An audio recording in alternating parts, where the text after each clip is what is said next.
Telltale Heart by Edgar Allan Poe. This is me reading it. Even though I read it once and forgot to hit record, and now I'm really pissed. Here it goes. True, nervous, very, very dreadfully nervous I've been and am. But why will you say that I am mad? The disease had sharpened my senses, not destroyed, not dulled them. Above all was the sense of hearing acute. I had heard all things in heaven and in the earth. I heard many things in hell. How then am I mad? Hearken, and observe how healthily, how calmly, I can tell you the whole story.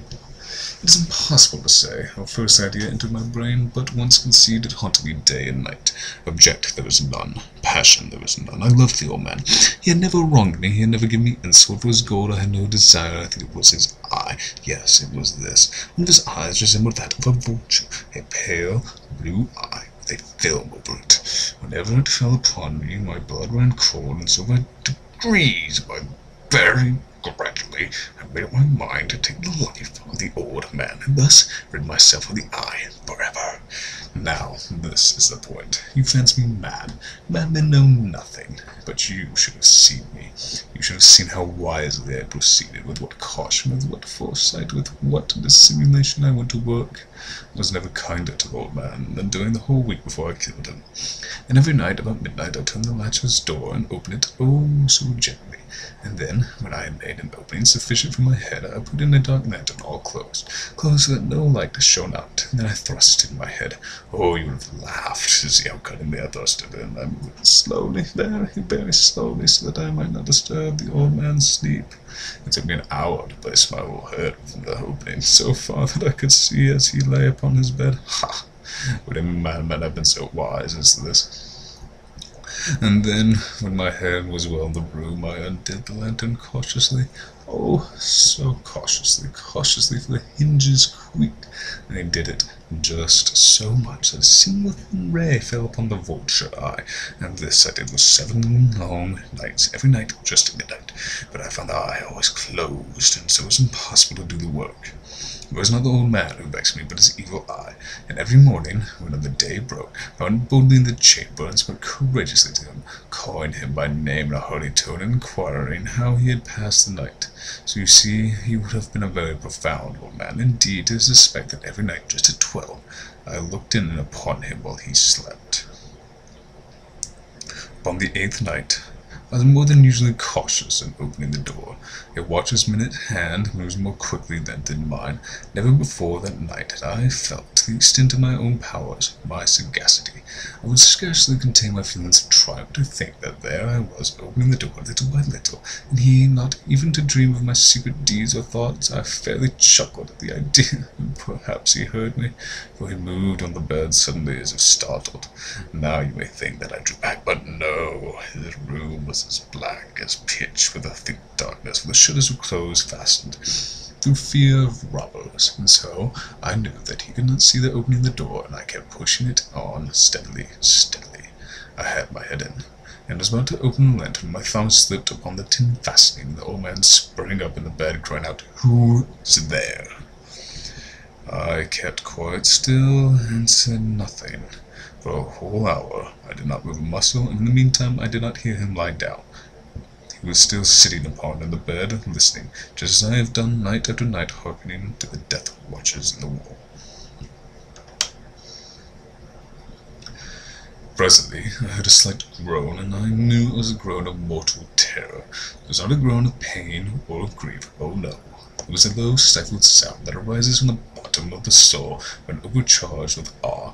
I knew the sound well, many a night, just at midnight, when all the world slept, and was welled up from my own bosom, deepening with its dreadful echo the terrors that distracted me.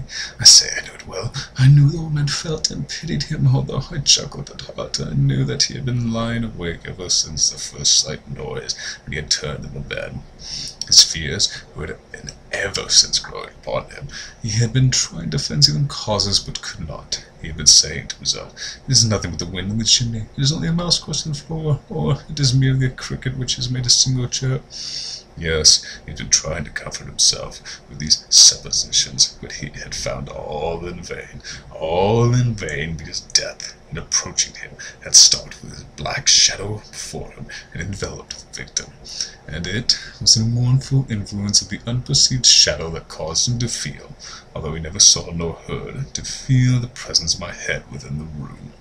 When I had waited a long time, very patiently without hearing him lie down, resolved to open a very, very little crevice in the lantern, so I opened it. You can imagine how stealthily, until at length a single dim ray, like the thread of a spider, shot through the crevice and fell upon the vulture eye. It was open, wide open, and I grew furious as I gazed upon it. I saw it with a pearly distinctness, all a dull blue, with a hideous veil over it that chilled the very marrow of my bones, but I could not see nothing, not so old man's face or portrait, for I directed the rays as if by instinct precisely upon the damned spot. And now, have I not told you that what you mistake for madness is but over-acuteness of the senses? Now, I say there came to my ears a low, dull, quick sound, such as a watch makes when enveloped in cotton. I knew that sound well, too, as the beating of the old man's heart. It increased my fury as the beating of a drum stimulates a soldier into courage. But even yet I refrained and kept still. I scarcely breathed. I held the lantern motionless. I tried how steadily I could maintain the ray upon the eye.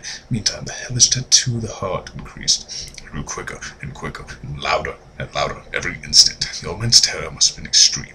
It grew louder. I said louder every moment. Do you mark me well? I have told you that I am nervous, so I am, and now at the dead hour of the night, amid the dreadful signs of that old house, so strange a noise has excited me to uncontrollable terror. Yet for some minutes longer I refrained and stood still.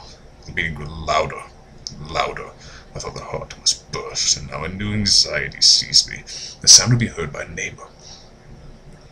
The old man's hour had come. With a loud yell, I threw open the lantern and leaped into the room. He shrieked once only. In an instant I dragged him to the floor and pulled the heavy bed over him.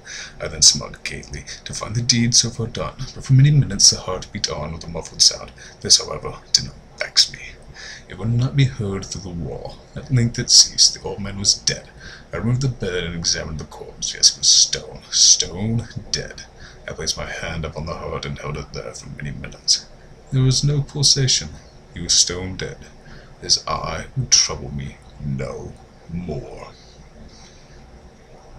If still you think me mad, you will think so no longer when I describe the wise precautions I took for the concealment of the body. The night waned, and I woke hastily, but in silence. I took up 3 planks from the floor into the chamber and deposited all between the scantlings. I then replaced the board so cleverly, so cunningly, that no human eye, not even his, could have detected anything wrong. There was nothing to wash out, no stain of any kind, no blood spot whatever. I had been too wary for that. When I had made an end of these labors, it was 4 o'clock, still dark as midnight. As the bell sounded the hour, there came a knocking at the street door. I went down to open it with a light heart, for what had I now to fear? Down took 3 men, who introduced themselves with perfect suavity as officers of the police. A shriek had been heard by a neighbor during the night. Suspicion of foul play had been aroused. Information had been lodged at the police officer today. The officers had been deputed to search the premises. I smiled, for what had I to fear?